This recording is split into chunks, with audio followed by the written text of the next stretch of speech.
Bonjour à tous, j'espère que vous allez bien. Aujourd'hui, vidéo à l'ancienne. Il y a quelques jours, j'ai eu la chance de voir en présence de Christophe Gans lui-même son nouveau film Retour à Silent Hill. Un cinéaste, si vous me suivez depuis un moment, dont vous savez l'importance, puisque j'avais cité Le Pacte des loups dans ma vidéo des 6 mois comme étant un de mes films préférés. Mais ce n'est pas tout, puisqu'il avait également réalisé le premier film Silent Hill, qui, pour l'anecdote, a été le premier film interdit aux moins de 12 ans que j'ai vu au cinéma. Film que je considère toujours aujourd'hui comme une des meilleures adaptations de jeux vidéo. Parce que oui, pour les moins gamers d'entre vous, Silent Hill à la base, c'est une saga vidéoludique. Un film qui reprenait assez bien les codes du jeu, qui l'adaptait assez fidèlement tout en sachant faire les quelques modifications qu'il faut pour apporter de la nouveauté et de la surprise. On sentait un bon équilibre entre l'interprétation de Gans du jeu, de ce que le jeu lui-même voulait nous raconter, et aussi des quelques éléments plus fanservice. Mais si j'ai vraiment apprécié de rencontrer un de mes réalisateurs favoris, autant dire que j'ai beaucoup moins apprécié mon visionnage du film. Je trouve que Silent Hill 2 est une mauvaise adaptation. Et je vous rassure, je trouve pas que ce soit un bon film non plus. À tel point que je me suis demandé si j'allais pas attendre quelques mois plutôt pour faire une vidéo analyse plus en profondeur pour vraiment détailler tout ce qui me dérange. Sauf que déjà, ça impliquerait de rejouer au jeu et c'est assez loin à décortiquer. Mais en plus, il existe déjà des vidéos analyses ultra complètes et vraiment très bien faites par Attle Rock. Je vous mets le lien en description. Mais vu que j'avais envie de cracher un peu mon fiel, autant faire une vidéo critique. Je vous rassure, dans la première partie, je vais uniquement me contenter d'un avis plutôt global et sans spoil, avant dans un second temps d'aller plus en détail dans l'analyse et dans ce qui me dérange et dans les différences entre le film et le jeu. Sur ce, ne perdons pas de temps et allons à Silent. Qu'est-ce que c'est?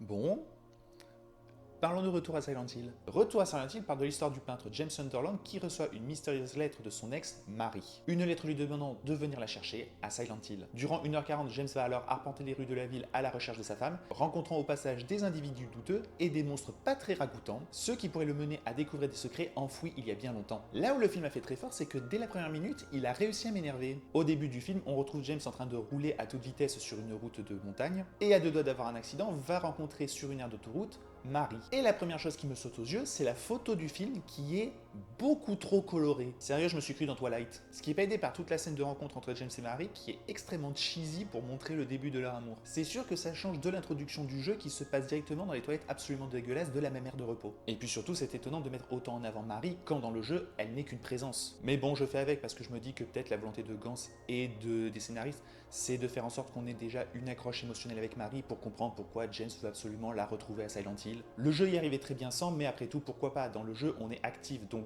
malgré tout, on va avancer, même si c'est pas pour Marie, parce que le jeu nous demande d'avancer et qu'on veut progresser. Là où en tant que spectateur, on est passif, donc on a besoin de quelque chose d'un peu plus concret. Et de toute façon, mon esprit est bien trop absorbé par les fonds verts absolument dégueulasses qu'il y a dans cette même scène. C'est d'ailleurs mon premier gros reproche à Retour à Silent Hill. Sa technique. Que l'on aime ou pas le premier opus, il y a quelque chose qu'on ne peut pas lui retirer. Le film était beau en termes de construction de plans, en termes de photos, en termes même d'effets spéciaux, quand bien même le numérique était un peu plus limité, mais compensé par de superbes décors, costumes et maquillages. C'était la grande force du film parce que Christophe Gans est avant tout un réalisateur du visuel, chose qui se confirme dans ses autres films. Regardez Le Pacte des loups, regardez Sa Belle et la Bête. Mais ici, c'est d'une indigence. Le brouillard fait plus fake dans ce Retour à Silent Hill que dans le premier Silent Hill, qui est sorti en 2006. Pour vous dire, au début du film, il y a toute une séquence dans un cimetière, ceux qui ont joué au jeu savent, et il y a un plan large sur les tombes, je me suis rapproché de l'écran parce que je n'arrivais pas à savoir si c'était vraiment du décor ou du numérique incrusté de façon absolument immonde. Et de façon générale, j'ai l'impression que ce retour Silent Hill est beaucoup plus numérique que ne l'était le premier. À plusieurs reprises, James est en train de marcher dans les rues de la ville, et je me suis demandé si ce n'était pas fait à l'ordinateur. Là où le premier, il y avait eu tout un travail sur les décors justement pour transformer toute une ville. Et le pire, c'est que ces CGI absolument moches impactent également les créatures. Parce que pendant le film, j'ai eu cette impression que les films étaient entièrement en CGI avant que Gans confirme dans les questions-réponses qu'il avait de nouveau fait appel à des danseurs pour les jouer. Sauf qu'il y a une telle surcouche de numérique par rapport au premier film que là, ils font vraiment fake. Et si je ne crois pas au décor, si je ne crois pas aux monstres, je ne crois pas à cet univers, je ne crois pas au film. Peut-être ce qui peut expliquer cette technique aussi branlante, c'est le fait que le film n'a coûté que 23 millions de dollars, là où le premier en avait coûté 50 et Révélation 20. Mais cette surutilisation du numérique n'aide clairement pas. Numérique que l'on retrouve vraiment dans l'image lui-même, qui donne un côté beaucoup trop lisse, beaucoup trop propre, ce qui est assez hors sujet avec ce qu'est Silent Hill. Mais c'est surtout pas aidé par le déferlement d'effets que nous fait Gans. Le premier avait un rythme vraiment très lent, vraiment très posé, avec des plans longs, et il arrive que l'on retrouve cet aspect-là dans Retour à Silent Hill. Il y a certains plans qui sont vraiment très très beaux, où je me dis, là je retrouve l'esprit Silent Hill. Comme tous ces plans aériens un peu décadrés, juste suffisamment pour donner un effet étrange, dérangeant. Mais ici, le montage est beaucoup plus rythmé, on a une caméra qui est parfois portée, donnant un effet de tremblement, il y a carrément des séquences en mode POV. Je sais pas pourquoi, à 2-3 reprises, Gans nous met dans les yeux de James qui est en train de courir ou de se battre. Séquences en POV qui sont les plus laides du film, des effets stromboscopiques, des jumpscares, et tout ça en plus à un rythme extrêmement soutenu, le film ne se pose jamais. Gans a d'ailleurs dit que si Director's Cut il y avait, elle ferait 10 minutes de plus parce que là il trouvait lui-même que le montage était un peu trop cut. J'ai eu l'impression d'être dans une espèce de train fantôme de fête foraine. Je sais pas à quel point Gans est responsable de ça, mais j'ai vraiment eu cette sensation que le monteur s'est dit qu'est-ce qu'on se fait chier dans ce film psychologique, il faut absolument que je rajoute le plus d'effets possible pour éveiller le spectateur. Et au-delà du fait que ça peut être assez épuisant, parfois ça a même un côté un peu putassier, et complètement hors sujet. Autant dans un film à la Resident Evil ça pourrait fonctionner parce que Resident Evil se revendique du nanar et de la série Z. Mais Silent Hill ce sont des jeux à ambiance, se reposant sur le malaise. Là le seul malaise que je vois ce sont les CGI. Le plus drôle c'est que Gans a dit lui-même qu'il trouvait que la post-prod avait été trop longue.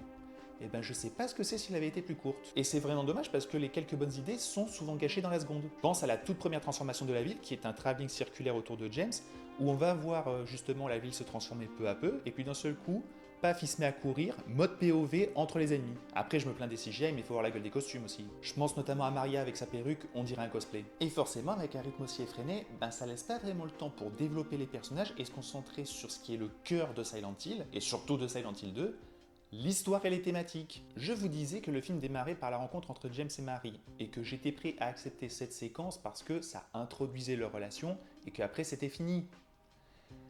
Pas du tout. Vous vous souvenez quand un des principaux reproches du premier Silent Hill était l'interruption opportune de ce qui se passait dans la ville avec les aventures de Sean Bean ? Et pendant ce temps-là, dans le vrai monde réel de la réalité véritable, les aventures de Boromir. Eh bien là c'est toujours le cas, mais en pire. Le film va être bardé de flashbacks sur la relation entre James et Mary. Je le rappelle, dans Silent Hill 2, le jeu, Mary n'apparaît quasi jamais. Elle est une présence, un fantôme, un être qui hante davantage l'esprit de James qu'un personnage à part entière. Dans le film, non seulement elle est omniprésente, mais leur relation est montrée comme trop mignonne. Ils sont amoureux au premier regard, ils décident de s'installer à Silent Hill avec elle, etc., etc. Et non seulement ça a tendance à rallonger arbitrairement le film et en plus à couper le rythme dans lequel on est, ce qui est paradoxal, je sais, quand je me plains justement de ce rythme, mais en plus, Gans a fait des changements majeurs dans le passé de Mary. Des changements qui annihilent absolument tout ce que représente Silent Hill 2. Le cœur du jeu, c'est James. Le cœur du film, c'est Mary. Et encore une fois, je ne parle pas de petits changements comme l'utilisation du Pyramid Head dans Silent Hill 1, qui l'utilisait juste différemment.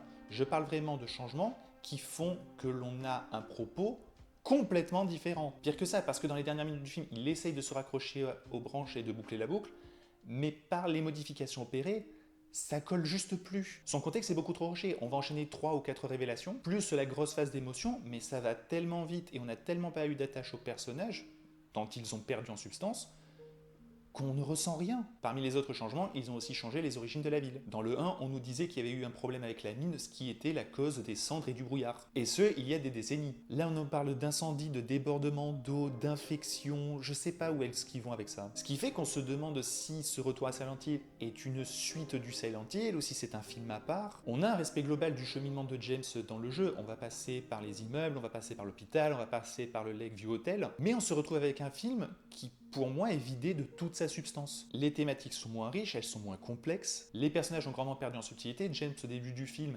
est un alcoolique complètement dépressif, une véritable épave, chose qui était aussi présente dans le jeu, mais qui est davantage insinuée. Et il voit une psy parce que oui, non seulement on se tape les flashbacks, mais en plus on se tape des retours à la réalité. Mary perd ce côté presque virginal du jeu, et il y a un élément que j'aime pas trop avec Mary, outre ce que je vais développer dans la partie spoil, c'est qu'au début du film, James la déclare disparue. Si vous avez joué au jeu, vous savez. Angela, j'ai un vrai problème avec ce qu'ils ont fait avec ce personnage. Ils gardent à peu près ce pourquoi il existe, mais la façon différente de l'interpréter, personne pose problème. Eddie, lui, ne sert absolument plus à rien. Le seul personnage où je trouve que ce qu'il a fait est pas si mal, c'est pour Laura. Dans le jeu, on sait pas trop ce que cette gamine fout là, quel est son rôle. dans le film, il lui a donné une raison d'exister. Mais le personnage qui a le plus souffert selon moi, c'est celui de Maria. Alors je ne vais évidemment pas développer le rôle du personnage parce que cela reviendrait à spoiler le jeu et donc le film, mais s'il y a un élément pour que les joueurs puissent définir Maria, c'est tentatrice.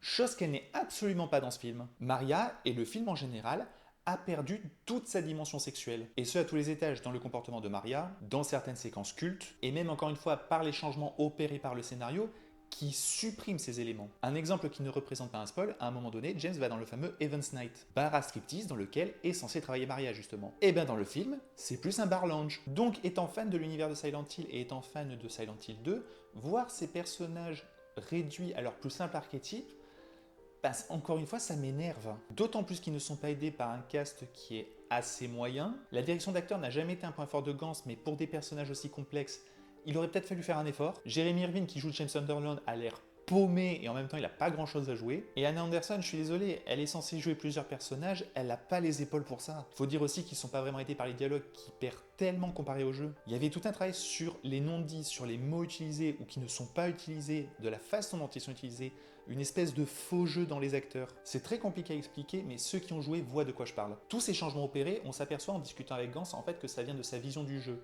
qui pour lui est une romance gothique. C'est pour cela que tout est recentré autour de Marie et du couple qu'elle forme avec James. Sauf que je suis absolument pas d'accord avec sa vision. Pour moi, Silent Hill n'est pas une histoire d'amour.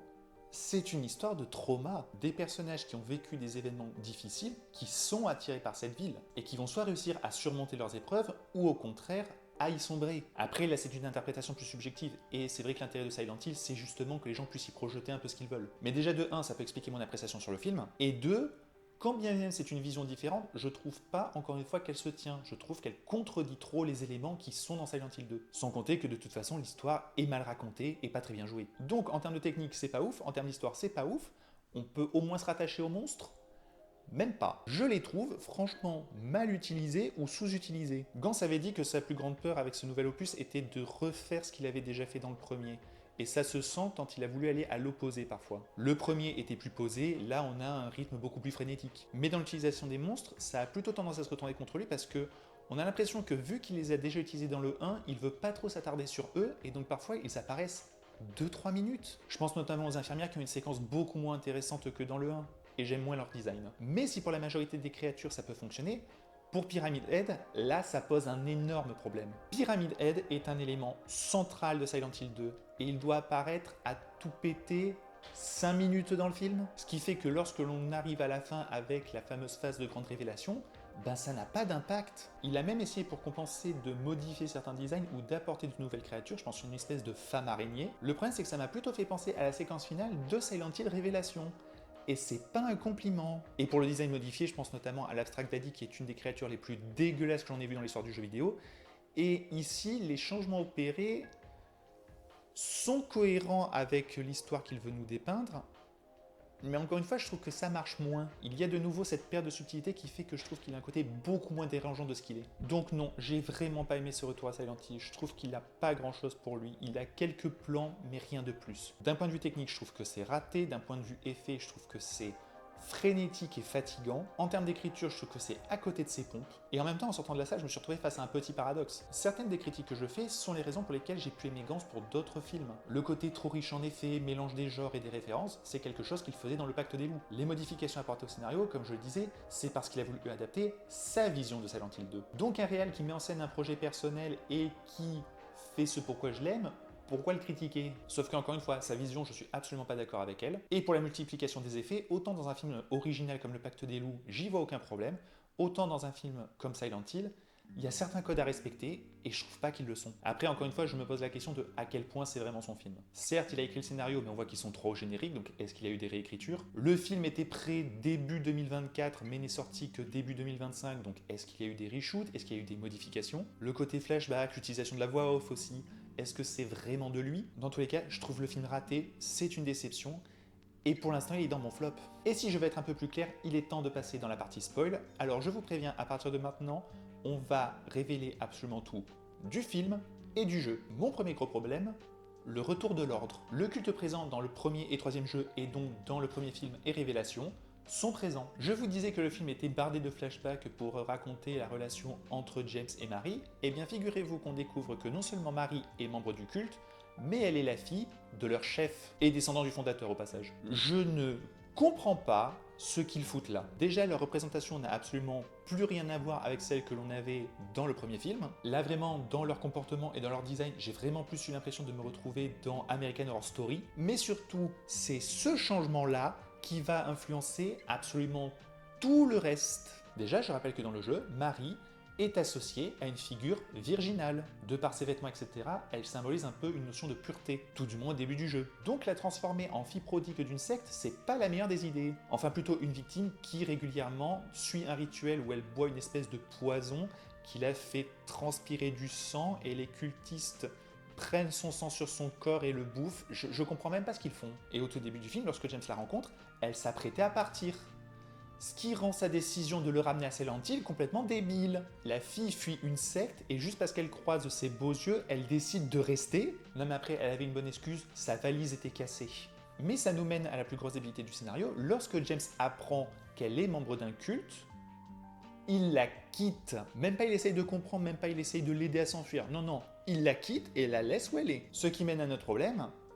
Il ne la voit pas dépérir. Dans le jeu, Marie est atteinte d'un cancer. Tout tourne autour du fait que James, la voyant pourrir, se met peu à peu à la détester. Et du côté de Marie, on a ce paradoxe qui est qu'elle veut repousser James et en même temps a besoin de lui. Une haine de James qui prend de telles proportions qu'il finit par la tuer en l'étouffant avec un coussin. Dans le film, encore une fois, il n'a pas eu le temps de la voir dépérir, donc il n'a pas eu le temps d'avoir de la haine pour elle. Mais en plus, à la fin, il la retrouve, on voit qu'elle est mourante, mais cette fois-ci pas d'un cancer, mais du fameux poison donné par le culte, et il la tue, mais parce que c'est elle qui lui demande de le faire. Je rappelle que dans le jeu, Silent Hill se nourrit de tous les sentiments négatifs de James, et en particulier sa culpabilité, ce qui donne lieu à la création du personnage le plus célèbre de toute la saga, Pyramid Head. Pyramid Head, c'est un double de James, c'est la personnification de son remords. Alors évidemment, je peux comprendre qu'il regrette d'avoir tué Marie, mais encore une fois, c'était à sa demande. On n'est plus sur un acte de haine, on est sur un acte d'amour. Ce qui donne un peu l'impression que le film veut que le spectateur ne déteste pas James, alors que c'était ça la force du jeu, son ambivalence. Mais surtout, ceci explique pourquoi la dimension sexuelle est aussi peu présente dans le film. Pourquoi est-ce que les infirmières, les mannequins et les autres monstres ont un design aussi sexualisé ? Pourquoi Maria est aussi tentatrice avec James? Parce que tout au long de la convalescence avec Marie, il y avait une frustration sexuelle. Donc s'il n'a pas assisté à la lente agonie de Marie, pourquoi est-il frustré sexuellement? Pourquoi a-t-il une attirance pour ces infirmières? De même pour Maria qui dans le jeu est une idéalisation de son désir, là elle n'a plus lieu d'être. Et il faut que j'aborde l'une des scènes les plus célèbres de Silent Hill 2, à savoir une scène où Pyramid Head essaye d'avoir un rapport sexuel, on va dire, avec un mannequin. Une des cinématiques les plus dérangeantes du jeu, de la saga, et peut-être même de l'histoire du jeu vidéo. Et bien ici, elle est présente dans le film, mais non seulement déjà, encore une fois, elle perd sa force parce qu'on n'a plus cette dimension de frustration sexuelle, mais en plus, je la trouve vachement moins bien faite. On est plus sur quelque chose de violent que de sensuel dérangeant. Pyramid Head essaye pas de coucher avec la créature, il la frappe. Ce qui est marrant d'ailleurs, c'est que j'ai posé la question à Gans, justement, sur toute cette dimension sexuelle, en lui disant « Je trouve qu'elle est moins présente dans le film », et lui-même n'est pas d'accord. Comme quoi, pour cette scène en particulier, il m'a dit qu'ils avaient tourné une version plus fidèle au jeu et que finalement il n'était pas satisfait et que c'est pour ça qu'ils l'ont rendu, selon lui, plus sexuel, entendre par là la fameuse créature araignée qui a des seins et des fesses. Encore une fois, il la frappe. Donc encore une fois, le fait d'ajouter le culte fait que l'on modifie le passé de Marie, fait que l'on modifie la relation entre elle et James, fait donc que l'on impacte absolument tout ce qui découle dans le film et donc les thématiques. Mais ce n'est pas tout, puisque plot twist, on découvre à peu près à la moitié du film que tout ce qu'il se passe, en dehors des flashbacks, est dans la tête de James. Vous vous souvenez tout à l'heure quand je vous parlais d'eau qui déborde, de maladies, etc. Et à quoi ça sert du coup? On est dans un monde purement fictif créé par l'esprit malade de James. Donc pourquoi essayer de créer une logique? James, qui on le comprend, est interné dans un hôpital psychiatrique, d'où les séquences avec la psy. Élément repris de l'opus Shattered Memories. Sauf que Shattered Memories est un faux remake du premier jeu. Le film est vendu comme une adaptation. Mais surtout, ça amène encore plus d'incohérence, comme les différents personnages qui évoluent dans Silent Hill. Je vous parlais de Eddie qui dans le jeu est un jeune qui a été bully et qui finit par complètement vriller. Qu'est-ce qu'il fout dans la tête de James? Pas étonnant qu'il en soit réduit à une seule scène, il sert à rien. Ou alors la toute première rencontre avec un monstre, elle se fait avec un clochard. Déjà, pourquoi il y a un clochard dans une telle ville? Et surtout, d'où il sort? Et si je n'ai pas parlé d'Angela et Laura, c'est parce qu'elles ont une raison d'exister. mais je l'aime pas plus. On découvre qu'en vérité, Angela et Laura sont d'autres représentations de la personnalité de Marie, comme les Maria. Maria est donc censée représenter ce côté plus sexuel et sensuel. Laura a ce côté plus franc-parler qui est censé mettre James face à ses responsabilités, en plus de représenter quelqu'un qu'il voudrait protéger. Et Angela, la partie de Marie qui, dans sa jeunesse, s'est fait violer par son père. Ce qui me fait penser que si James est au courant de ça et a quand même abandonné Marie, c'est un sacré salopard. Sur le papier, je trouve l'idée de faire des différentes femmes, toutes des facettes de Marie, plutôt intéressante. L'histoire d'un homme traumatisé par la mort de sa femme, qui l'a provoqué en plus, s'imagine un monde fictif dans lequel il y a les différentes personnalités de la femme qu'il aime et qu'il va essayer de retrouver et de sauver. C'est pas déconnant. Et c'est même une histoire qui aurait du sens dans un Silent Hill. Mon souci, c'est que c'est pour Silent Hill 2. Je disais plutôt que pour moi, le jeu est une histoire de trauma. Et ce qui fait la force de ce jeu, c'est que ces traumas sont universels. La culpabilité, le deuil, la haine, l'amour, les violences sexuelles ou le harcèlement, tout ça, ça peut arriver à n'importe qui. Et Silent Hill 2, le jeu, le montre en présentant 3 personnages avec leurs 3 propres parcours. Mais là, non seulement on donne tous ces traumas au même personnage, mais en plus, tout cela découle du fait qu'elle appartenait à une secte. On perd selon moi non seulement la puissance du jeu, mais aussi la puissance de la ville, puisque je le rappelle, l'idée de la ville, c'est qu'elle attire les personnes avec des sentiments négatifs. Or là, c'est juste une prison mentale de James. Après, est-ce qu'il serait influencé par la ville ?